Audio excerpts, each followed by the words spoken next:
Hello, my name is Anita Raj, and I am one of the co-founders here at eCoreAcademy, along with my younger brother AJ Raj. Today we have a new Algebra 2 lesson, and in this lesson we will be talking about inverse variation. The whole idea behind this topic is understanding the relationship between x and y, which are the two variables you'll typically see in equations in Algebra 1 and Algebra 2. But before we dive into the lesson, I would appreciate it if you could like, subscribe, comment, hit the post notification bell, and share using our socials. So here's a little introduction as to what inverse variation is. You see this statement, if y varies directly with x, then we get the equation y equals kx. This might look similar to slope-intercept form, which you recognize, which is y equals mx plus b if we have a y-intercept. Otherwise, it'll just be y equals mx if our y-intercept is equal to 0. So this equation that we have up on the screen looks really similar to that. But in this case, k, just like m, which is your slope, k is going to be just like a constant. It's not necessarily going to be your slope in an inverse variation relationship, but in this case, it's not inverse variation, it's direct variation, and we'll get into that. But in this case, k is going to be a constant. It can be 2, 3, 5, 1/2, anything. But what you'll see next is here's a problem where you're going to be given different values for the variables and you're going to have to solve for the variation. The reason this is a direct variation, like what I just said, is y varies directly with x, meaning k times x is equal to y. If you see a multiplication between the k and the x, that means x varies directly with y. You can think of it as though y over 1 is equal to kx over 1. Y and x are both in the numerator of those fractions I made up, so they vary directly with each other. And we'll get more into this later, but it means that if y increases, x is also going to increase. If y decreases, x is also going to decrease. It's just whatever you do to one variable is going to be kind of mimicked with the same way with the other variable. So in this problem, we're told when x is equal to 2, the corresponding y coordinate or y is equal to 4. In this case, we're given like the scenario where if x is equal to 5, then what is y equal to?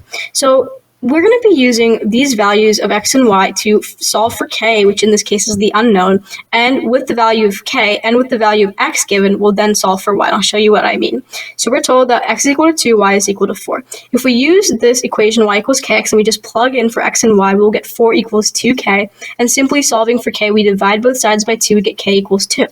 Then we're going to substitute 2 back into this equation for k, and we get y equals 2x. So y, whatever our value y is just equal to 2 times whatever our x value is. So if we take what we know here, which is x equals 5, and plug that back in, we get y equals k times x, which is 2 times 5. Then we find that y equals 10. And that's how you could use a direct variation. But then what about inverse variation, which is what we want to focus on? It is essentially where a function is in the form of y equals k over x. And as you can see here, what is different between inverse variation and direct variation is y is equal to k times x. Here we see k times x. And they're both, you can think of it as like y over 1 is equal to kx over 1. They're both in the numerator.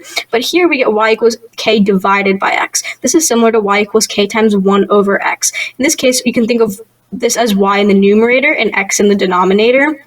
So what happens is when k increases, the opposite's going to happen to x. X is going to decrease. When k decreases, the opposite's going to happen to x. It's going to increase. And that is because k is a constant. So whatever happens, the value of k is not going to change. But the values of y and x will change in relation to each other. This can also be written in the form x times y is equal to k. It's just another form of writing it. And this might help you when you're given problems like the one we saw previously, where you can just multiply x and y and find k. It just saves you an extra step in like algebra, like isolating a variable. And in some cases, k can be equal to 0 or k can be equal to a constant. This should probably say constant, but yeah. In application, we use inverse variation when one quantity decreases as the other increases.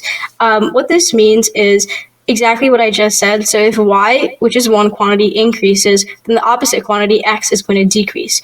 If y, the other quantity, decreases, then the opposite is going to happen to x. X will increase. And when I say may not always exist, inverse variation is a pattern. If you are given a data table and you're asked to determine is this direct variation or inverse variation, and you look at it and you can't identify a pattern, that means that no variation exists. And that can sometimes happen in problems. So just make sure you look out for it.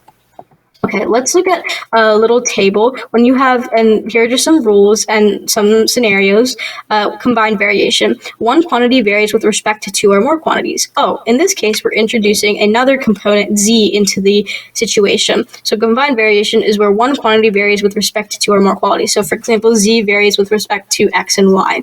Joint variation, one quantity varies directly with two or more quantities. This means that you would have something like maybe z equals k times x times y. They're all multiplied together, nothing in a denominator, nothing being divided. They're all just, if you imagine it as z over 1 equals kxy over 1, they're all in the numerator, just multiplication. That's what joint variation is. And here are some examples. If we're told y varies directly with the square of x, that means we can think of it as, when we think of direct variation, y equals kx, which is what we're going to use as our foundation. But here we're told the square of x. So it's going to be y equals kx squared. So we use this component directly, y equals kx, and then the square of x, which is x squared, and then we derive the equation form. When we say y varies inversely with the cube of x, when we think inverse, we want to immediately think y equals k over x. And then we're told the cube of x. So we're going to replace that x and put an x cubed in. That's where we get y equals k over x cubed instead of just y equals k over x. Next, z varies jointly with x and y. Varies jointly means you can just think of it as just straight multiplication, nothing's in a denominator, no division. That's where we get z equals k times x times y. So you can think of it as though you're just adding x and y as the two variables, you're adding them on to k, but in this case, you're multiplying them on. What I mean is, when you have y equals kx, you only have one variable multiplied with k, but when you say jointly varies, you can multiply a y on as well. So you get z equals k times x times y. Z varies jointly with k and y, but it varies inversely with w. So we're going to just copy exactly what we did in the previous problem up until this point. Z varies jointly with x and y. So we're going to get z equals k times x times y. But then we see this inversely with w. So when you see inverse, you're usually going to throw it in the denominator. And that's what we have here. That's why w goes in the denominator underneath kxy. Because now z and w vary inversely because w is in the denominator. You can think of z as being in the numerator, but then z is also in the numerator with kxy. So these vary jointly, but these vary inversely. Then you have z varies directly with x and inversely with the product of w and y. So when you see z varies directly with x, you want to immediately think z equals kx. That's what varies directly means. And then when you see inversely, you're going to put it in the denominator. So now we're moving to the denominator underneath the kx, and this is the product of wy. So wy is going to be underneath kx, and that's where we get z equals kx over wy. Let's move on to our first example. Suppose x and y vary inversely with and x equals 3 and y equals -5. So when we see vary inversely, we're immediately going to think y equals k over x, which I wrote up here. Write the function that models the inverse variation. What does the graph of this look like? We're even told this is it. We're obviously told this is an inverse variation. Don't have to figure anything out for ourselves.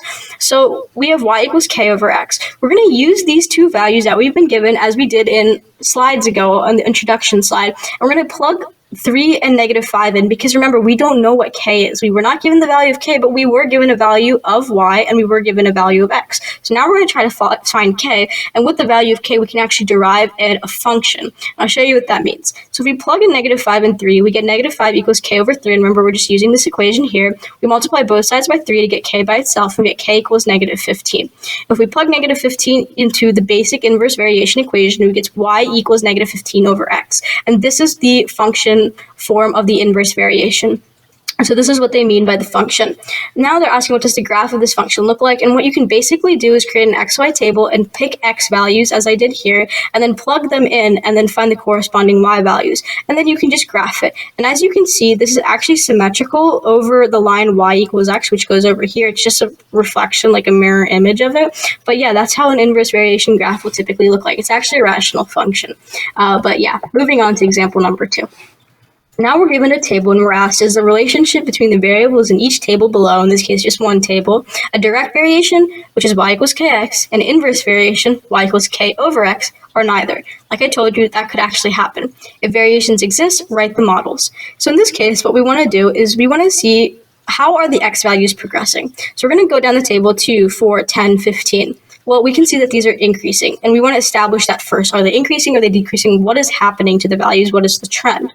Let's move on to the y values. Now, these are going from 15, 7.5, 3, 2. We can see that they're decreasing. It might not be at a constant rate. We don't really care about that right now. All we know is that they're decreasing. They're not staying constant. They're not increasing. So the y values are decreasing. If the opposite is happening to the x values and the y values, for example, increasing, decreasing opposites, that means there's an inverse relationship, like I said before. Inverse, that means the opposite is happening to each of these, the x values, and the opposite happening to the y values. With that being said, we're going to use the basic equation for an inverse variation, which is y equals kx. And what we're going to do is we're just going to take these x and y coordinates, which together make a coordinate pair. All we're going to do is just plug them in to y equals kx, because again, we're trying to solve for k because we're being asked for a model, which in this case is a function. By plugging these points in, for example, 15 for y and 2 for x, we can solve and we get k equals 30. And with that being said, we can substitute 30 in for k into the basic inverse variation equation. We get y equals 30 over x, and that would be your basic model. We can check this by plugging in x values. For example, if you plugged in 4, you should get 7.5, and 30 divided by 4 is 7.5. If you plug in 10 for x, you should get 3, because that's the corresponding y value here, and we do get 3, and so on, and that's the way you can check it. But yeah, this would be the model, and we would establish that, yeah, there is an inverse variation here. Another example, but this time we're going to have a bit of a word problem.